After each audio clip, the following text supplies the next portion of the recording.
Que la gracia y la paz de nuestro Señor Jesucristo esté con todos ustedes, hermanos y amigos. Hoy día les quiero compartir el martirio de Ptolomeo y Lucio. La carta que nos llega de los primeros cristianos, y en esta vez está tomado de la apología de San Justino, la segunda apología, ¿no? En capítulo 2. Allá por el año 160 después de nuestro Señor Jesucristo, en la ciudad de Roma, nos narran, vamos a decirlo así, dos momentos. Un primer momento, un matrimonio romano, no católico, no cristiano, romano, pagano, en el que la vida moral matrimonial de dos esposos era disoluta. Cada uno pues llevaba una vida licenciosa, una vida inmoral, eran infieles el uno al otro y esto se lo aceptaban. Y sin embargo, la esposa, la mujer,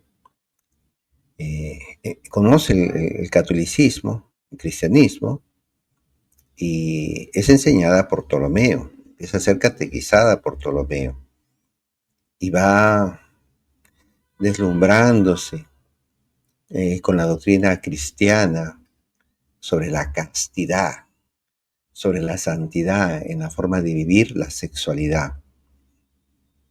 Entonces esta mujer va a tener una conversión profunda y un amor por Cristo. Las enseñanzas que recibe de Cristo nuestro Señor y la vida casta que llevó nuestro Señor Jesucristo, y esa vida casta como los primeros cristianos empezaron a vivir, ¿no? A llevar ya su vida moral. Entonces transforma esta mujer, y no solamente esta mujer, sino que también transformó al Imperio Romano. Obviamente las palabras, los milagros, los carismas y estos actos extraordinarios de martirio en los que los primeros cristianos demostraron grandemente su fe, pues llevaron a la conversión de tantos romanos que se hicieron pues cristianos católicos. Esta carta también nos va a mostrar, además de la castidad, no es una carta detallada del martirio de Ptolomeo y Lucio, que en un momentito lo vamos a leer y lo vamos a nombrar. No nos hace una extensión, un detalle de cómo eran las catequesis. Y además de eso también, a diferencia de hermanos muy estimados, como son los testigos de Jehová, y como son también los hermanos adventistas, ¿no? Especialmente los del séptimo día, que ellos no creen en el infierno, no creen en el castigo eterno de una vida apartada de Dios, y que no es como ellos piensan que son llamas de dolor. El dolor aquí es el sufrimiento de no estar en la presencia maravillosa y sublime y de paz de nuestro Señor Jesucristo y del Padre y del Espíritu Santo. Entonces, y ya se reconoce a Ptolomeo, la carta, como santo. Obviamente esta carta es posterior al martirio, pero en el documento ya se le menciona como santo, o sea, un santo post-mortem. Y algo también precioso que nos narra este documento es que desde un principio la iglesia primitiva, ya cree que inmediatamente uno muerto va a estar en la presencia de Dios, en la presencia de Cristo. no como pues los hermanos separados, testigos de Jehová y adventistas, incluso también de otras congregaciones protestantes, que no creen que el alma, una vez muerta biológicamente la persona, vaya a la presencia de Dios. Vemos cómo estos testimonios de los martirios nos muestran que sí, ya era creencia, que era creencia de Dios, de los cristianos, que una vez muerta la persona, pues iba a la presencia de Dios. La segunda parte del acta o del documento nos narra ya el proceso jurídico, si se le puede llamar así, que se le siguió primero a Ptolomeo, que tal parece acá que es un catequista, ¿no? Y de Lucio. Lucio, al ver que Ptolomeo es sentenciado a muerte sin haber cometido ningún delito, él ya creyendo, ya teniendo eh, la certeza que por salir en defensa de Ptolomeo, podría ser también denunciado a muerte por ser solamente cristiano. Y él lo va a hacer, asume ese reto, asume ese riesgo con valentía. ¿Qué modelos de cristianos los que vamos a leer en este pequeño documento del martirio de estos dos grandes hombres de nuestra fe católica y cristiana? Bien, entonces, solamente hay en la introducción, miren cómo ya en la introducción hay una partecita en la que, qué bonito, se nos dice, aquí quiero mostrarles una partecita en la que la vamos a leer, la que se nos dice de la mujer que se convirtió, dice, apenas conoció las enseñanzas de Cristo, la mujer comenzó a llevar una vida casta, y trataba de persuadir al marido por medio de la catequesis y de la amenaza del castigo eterno si no se convertía. Bien, pues, y esto es lo que nos va a mostrar este precioso documento del martirio de Ptolomeo y Lucio. Los hermanos, vamos a pasar a dar la lectura y luego podemos entrar un poquito al análisis de que que esta enseñanza, que esta vivencia y esta doctrina que ya tenían los primeros cristianos, pues contradicen las enseñanzas de nuestros hermanos separados, testigos de Jehová y adventistas. Bien, vamos a dar lectura.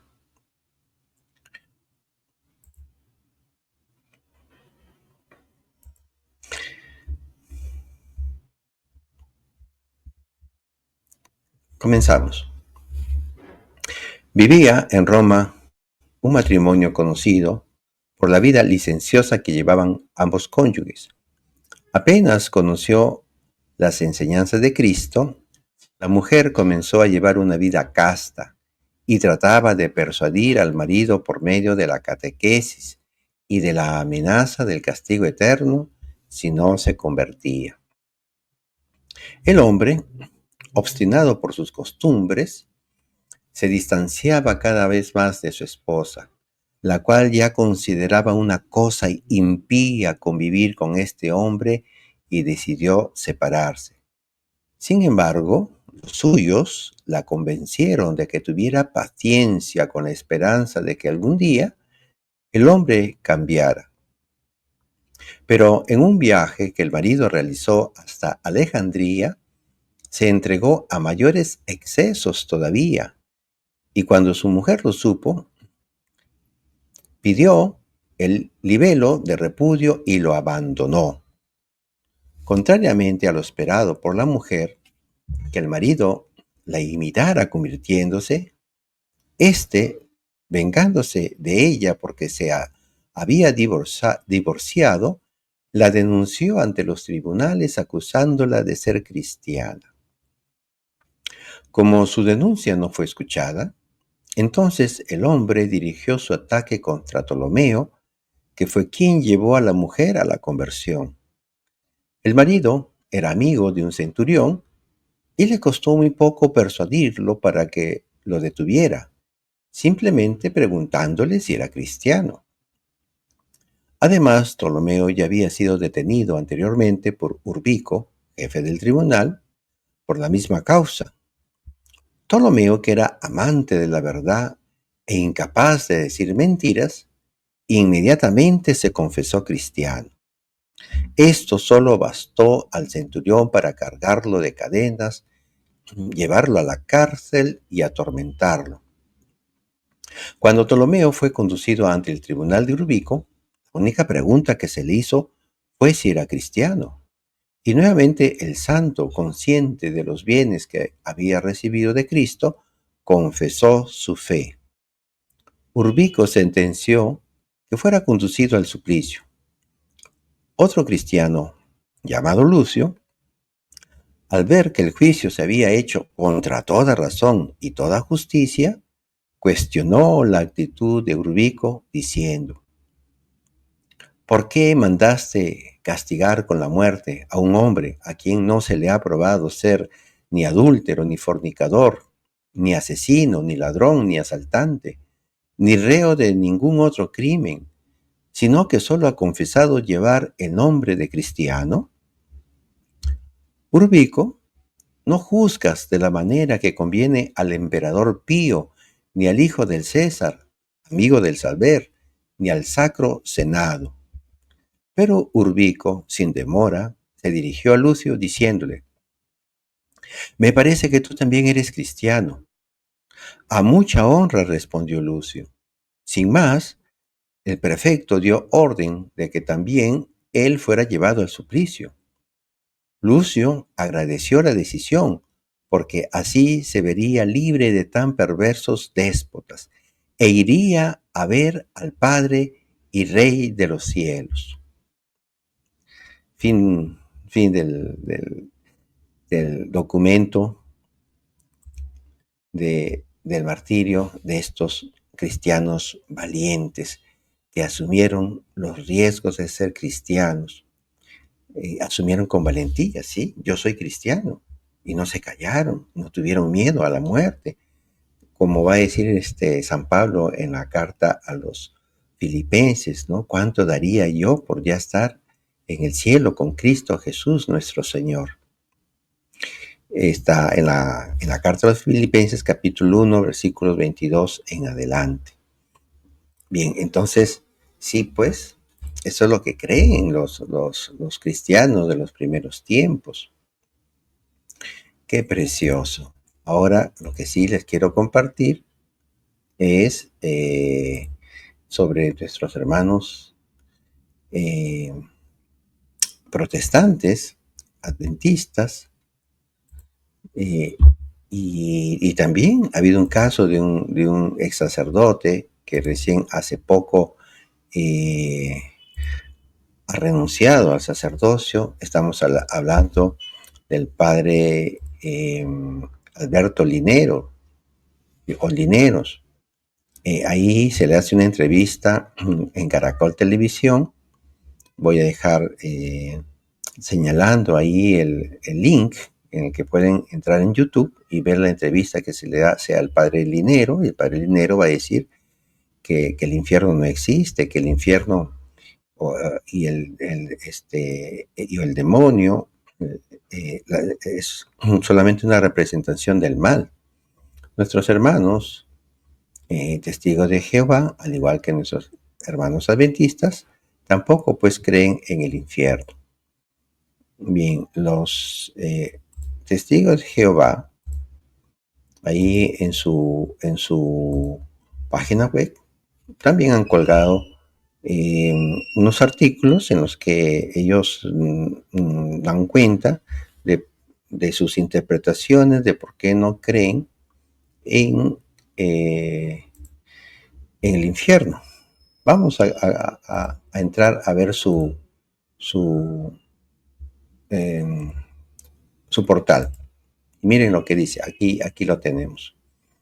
¿Qué dice la Biblia sobre el infierno? ¿De verdad existe? La respuesta que da la Biblia, etcétera. Acá dice, ¿es el infierno un lugar donde la gente sufre eternamente? Y la respuesta inmediata de ellos es no.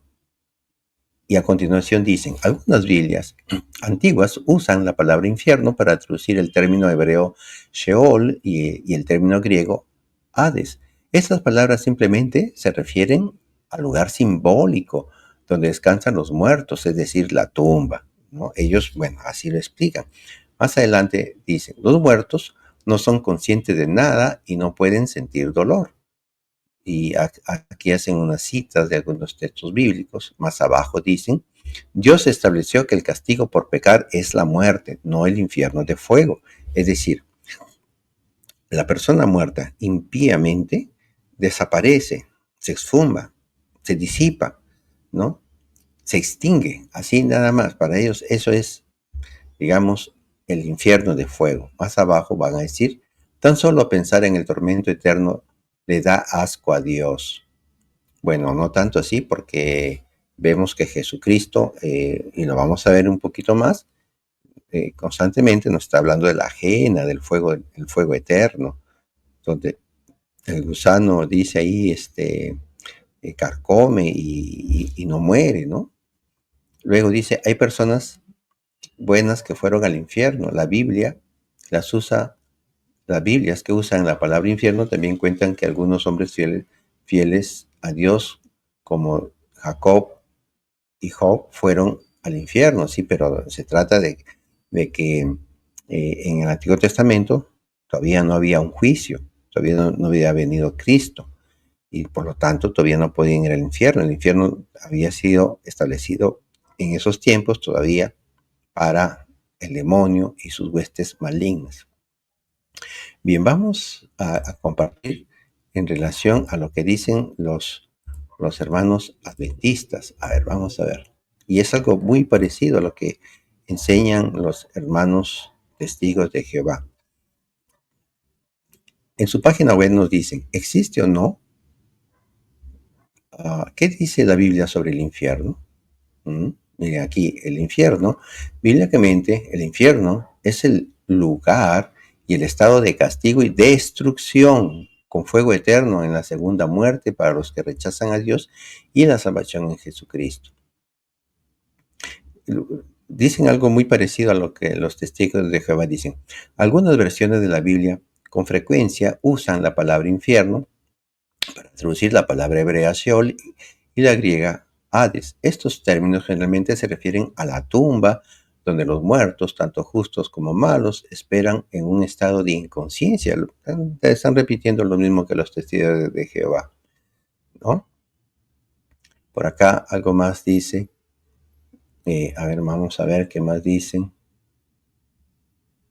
Jesús usó los fuegos del Ginón, o sea, un valle, el valle de Jena, como representación del fuego del infierno. O sea, de modo que los fuegos del Ginón simbolizan el fuego consumidor del último juicio. Él declaró que era una experiencia que iba más allá de la muerte y que el infierno destruiría tanto el cuerpo como el alma.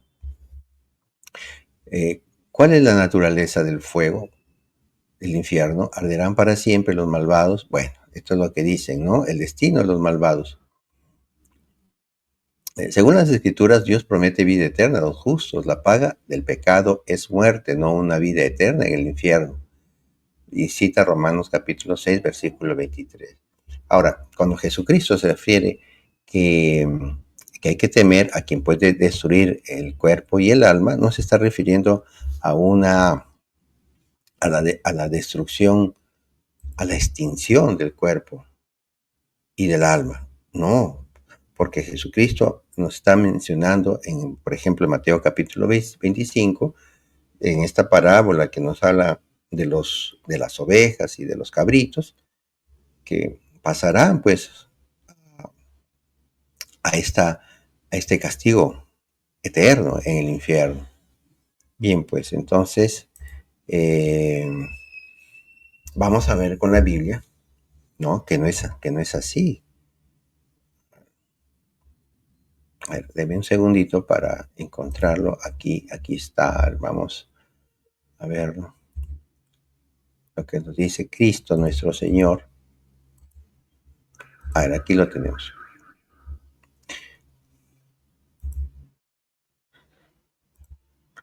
Mateo capítulo 5, versículo 27 en adelante. A ver, ¿qué es lo que nos dice y nos enseña nuestro Señor Jesucristo? Ustedes han oído que se dijo, no cometerás adulterio. Pero yo les digo, quien mira a una mujer con malos deseos ya cometió adulterio con ella en su corazón. Por eso, si tu ojo derecho te está haciendo caer, sácatelo y tíralo lejos, porque más te conviene perder una parte de tu cuerpo y no que todo tu cuerpo sea arrojado al infierno. Palabra de Dios, gloria a ti, Señor Jesús. El infierno. En algunas traducciones se escribe como la Gena, el valle de Geinón. Bien, entonces, o de Hinón. Ya. Entonces aquí hay dos cosas, dos temas de los que hemos venido hablando del documento del martirio de Ptolomeo y Lucio. La primera parte que habla de la castidad. El versículo 27 y 28 se nos está hablando precisamente de esto, de la castidad, no cometer adulterio. Pero no solamente queda ahí, nuestro Señor Jesucristo siempre nos está invitando a dar un paso más, ir más allá de lo que en el Antiguo Testamento se le exigía a los judíos. Ahora los cristianos estamos encaminados a ir hacia la excelencia de la virtud, en este caso de la castidad, porque Jesús ya no encierra solamente el pecado al acto de realizar el adulterio o la fornicación, sino también al pensamiento, a no tener pensamientos impuros. Por eso va a decir, ya cometió adulterio con ella en su corazón. Y a continuación, aquí nos invita el versículo 29 a que tengamos en alto y desarrollemos esta virtud que es la castidad, este dominio que es de uno mismo, este don que Dios nos da de la castidad. Por eso va a decir Mateo 5, versículo 29.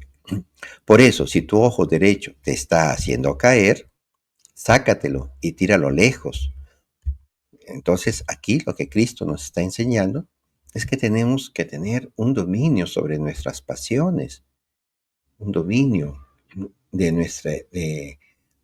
nuestro carácter, encaminarlo, conducirlo rectamente en la virtud, ¿no? En la santidad, y alejarnos de las ocasiones de pecado, porque no se puede leer literalmente, pues sacarnos el ojo o no, o cortarnos la mano, tampoco, ¿no? ¿Por qué? Porque en este esfuerzo de, de tratar con rigor nuestro cuerpo, con disciplina nuestro cuerpo, esta obra que estamos haciendo de guardar los mandamientos de nuestro Señor Jesucristo en la fe que profesamos en Él, pues vamos a alcanzar la salvación, que es lo que a continuación dice el texto, ¿cierto? El texto continúa y dice, porque más te conviene perder una parte de tu cuerpo y no que todo tu cuerpo sea arrojado al infierno, a la ajena. No, no estoy diciendo que será, pues, que desaparecerá, que el castigo es esta muerte. Recordemos que cuando Dios en el Antiguo Testamento, en el Génesis, en el capítulo 2, le advierte a Adán que no coma del árbol, de la ciencia del bien y del mal, que si desobedece, morirá. Y vemos que no murió de manera inmediata. Tuvo una muerte espiritual y esta muerte espiritual viene a ser que es alejado de la presencia de Dios, de la vida en el paraíso, ¿no? Entonces, esa es la muerte espiritual, No, no se está refiriendo que hay una destrucción. Este infierno es estar alejado de la vida de gracia, de amor, de felicidad eterna en la presencia de Dios. Bien, entonces el tema también de la castidad, miren qué precioso, qué bonito nos enseña la iglesia a través del catecismo. Los numerales, le voy a leer dos numerales, el 2339, que nos dice lo siguiente: la castidad implica un aprendizaje del dominio de sí, es decir, un aprendizaje porque continuamente estamos en este conocimiento y en este crecimiento de tener un autodominio de nuestro cuerpo, de nuestros pensamientos, contra nuestras pasiones, que es una pedagogía de la libertad humana. La alternativa es clara, en nuestra libertad, obviamente, ¿no? O el hombre controla sus pasiones y obtiene la paz, o se deja dominar por ellas y se hace desgraciado. Obviamente, estas desgracias cuando la persona a veces, por ejemplo, cae en, en actos morbosos, en la prostitución la pornografía, y la masturbación, el adulterio, la fornicación, que se realizan ya de manera viciosa, por supuesto, ¿no? Entonces, eh, esto es la castidad, tener un dominio. Es una elección libre de controlar nuestras pasiones. El otro numeral, el 2345 del Catecismo, nos dice lo siguiente: la castidad es una virtud moral. Es también un don de Dios, una gracia, un fruto del trabajo espiritual. El Espíritu Santo concede al que ha sido regenerado por el agua del bautismo imitar la pureza de Cristo. Repito, imitar la pureza de Cristo. Bien, entonces, qué precioso, ¿no? Que a través de la castidad y con la gracia del Espíritu Santo podemos imitar a Cristo. Nos hemos revestido de Cristo por medio del bautismo. Entonces, los primeros cristianos creían que de manera inmediata al morir iban al cielo, lo que no creen los adventistas, ni los testigos de Jehová, ni tampoco los protestantes. Creen en esta vida de castidad, viviendo, haciendo esta obra en cumplimiento, obediencia de los mandamientos, ¿no? Y qué bonito, nos habla de la catequesis, cómo es que una persona se convirtió a través de la catequesis, ¿no? Alejémonos, pues, del infierno. Recemos a nuestro Señor para que nos dé este don, esta gracia, esta virtud de la castidad y podamos, ¿no? También mover a tantos, motivar a tantos jóvenes y también adultos para que vivan conforme a esta pureza cristiana, según el modelo de Cristo nuestro Señor. Compartan el video si les gustó. Que Dios los bendiga. Hasta otra oportunidad.